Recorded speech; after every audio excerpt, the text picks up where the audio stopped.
Tama na! Sobra na! Ikulong na! Tama na! Sobra na! Ikulong na! Tama na! Sobra na! Ikulong na! Busina! Busina!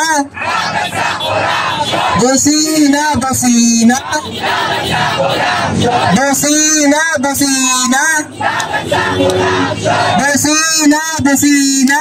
Laban sa korupsyon!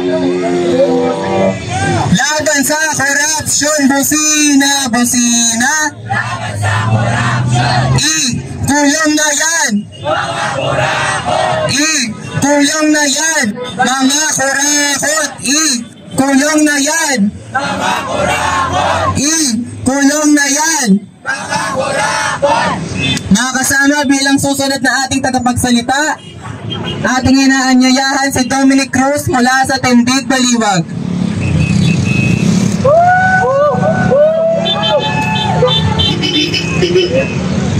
Makapulong hapon sa ating lahat, mga kasama. Mula po sa Bayan Youth Baliwag, isang kabataan, isang mamamayan ng Baliwag. Ang lungsod kung saan unang nasiwalat ang Ghost Flood Control Project sa buong bansa. Ayon sa Corea at ibang mga media news outlets, ang lungsod namin ay nakatanggap ng pinakamalaking alokasyon ng pondo sa buong lalawigan ng Bulacan na umabot sa 5,826,933,748.21 pesos. Ngunit mas malaki pa yan sa ibang mga ulat.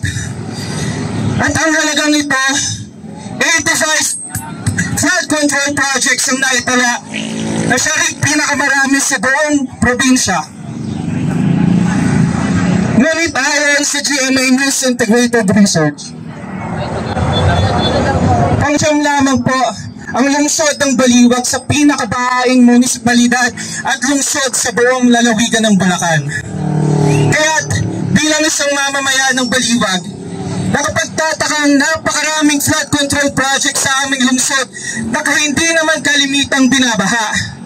Batay pa sa ulat ng GMA News Online, ng Philstar, ng ABS-CBN News at ng COA, lumalabas na tinatayang nasa 360 to 400 million ang nawawala o hindi maipaliwanag dahil sa ghost projects, dahil sa overpricing at sa mga proyektong hindi natapos o kulang sa dokumento. Kabilang po dito ang mga proyektong 92.7 million sa barangay ng San Roque na mismong tinukoy ng COA bilang ghost project matapos maduklasang walang aktual na struktura sa alokasyon. Higit sa 83 million sa barangay ng Kiel, 71 million sa barangay ng Tangos, 56 million sa barangay ng Concepcion at higit 61 million sa mga barangay ng Sabang at ng Santa Barbara. Ilan po yan? Sa mga proyektong po yan ay kung hindi po dalib ay hindi natapos, kulang sa papeles o di kaya ay itinayo sa maling lugar. Batay po ulit sa COA audit, tinatayang 6 to 7% ng kabuang pondo ang may irregulalidad o anomalya. Kaya tama na hindi tayo manahimik at huminto sa pag-iingay. Hindi natin dapat hayaang makampante ang mga walang iyang magdanakaw na makaligtas sila sa pananagutan dahil lamang sila ay may pera o di kaya ay may kapangyarihan. Ikulong ang mga sangkot sa eskimang ito. Panawagan namin mga kasama sa Bayan Youth Baliwag, imbestigahan hindi lamang ang mga senador, hindi lamang ang mga kongresista. Ibaba rin ito sa probinsya, sa mga munisipalidad at mga lungsod, maging sa mga barangay. Dahil hindi ka paniniwala na sa dami at laki ng mga proyektong dumaan sa ilalim ng kanilang mga ilong ay wala silang alam. Hindi natin dapat tanggapin bilang mga mamamayan na nagbabayad ang buwis ng palusot na wala silang alam. Dahil kapag may direktang ugnayan o kasunduan sa kontratista, dapat may pananagutan ng mga lokal na pamahalaan. Mandato ito na na bantayan at protektahan ang interes ng mamamayan, lalo na laban sa katiwalian at kapabayaan. Dahil hindi tanda ng inosenteng pamumuno ang pagsasabing wala kang alam, kundi isang larawan ng pagiging isang inutil. At kung ignorante ka sa sarili mong nasasakupan, ito ay manifestasyon na wala kang pakialam sa mga taong araw-araw na nilulubog sa baha ng kapabayaan at katiwalian. Kulong na yan! Mga kurakot! Kulong na yan! Mga kurakot! Kulong na yan! Mga kurakot! At sila nasa tuktok, di matatapos itong gulo.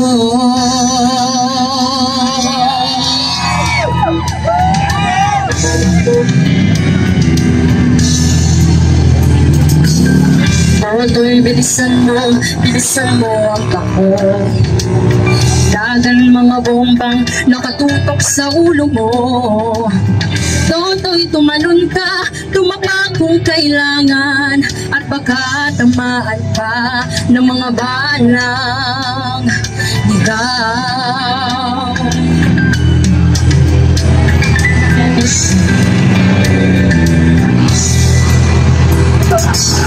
Toto'y makinig ka, huwag kang magpagabi. Baka mapagkamalan ka, manhinsay dyan sa tabi. Toto'y alam mo ba kung ano ang puno-tulo nang di matapos-tapos na kaguluhan ito? Hindi pula't dilaw, tunay na magkalaban. Ang kulay at tatak ay di siyang dahilan. Hanggat marami ang lumik sa kahirapan, at ang hustisya ay para lang sa mayaman. Habang may tatsulog at sila ang nasa tuktok, di matatapos itong bulong.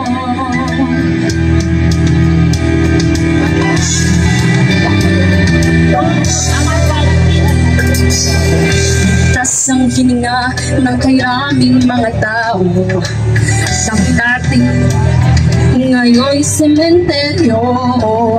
Toto'y kumilos ka, baliktarin ng tagsulok, tulad ng tugha na ilagay mo sa tuktok. Di pula't dilaw, tunay na magkalaban. Ang kulay at tatak ay di siyang dahilan. Hanggat marami ang lugmok sa kahirapan, at ang hustisya ay para lang sa mayaman. Habang may tatsulog at sila ang nasa tuktok, di matatapos itong kulong.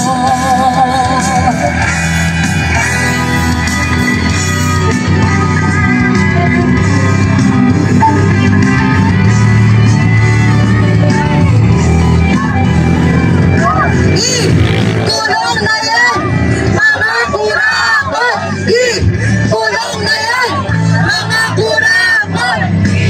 Kulong na yan! Ang kulay tatak-tatak ay di siyang dahilan. Hanggat marami ang lupok sa kahirapan, at ang hustisya ay para lang sa mayaman. Sabay-sabay! Habang may tagsulog at sila ang nasa tuktok, di matatapos itong bulong. Habang may tagsulog at sila ang nasa tuktok, di matatapos itong bulong.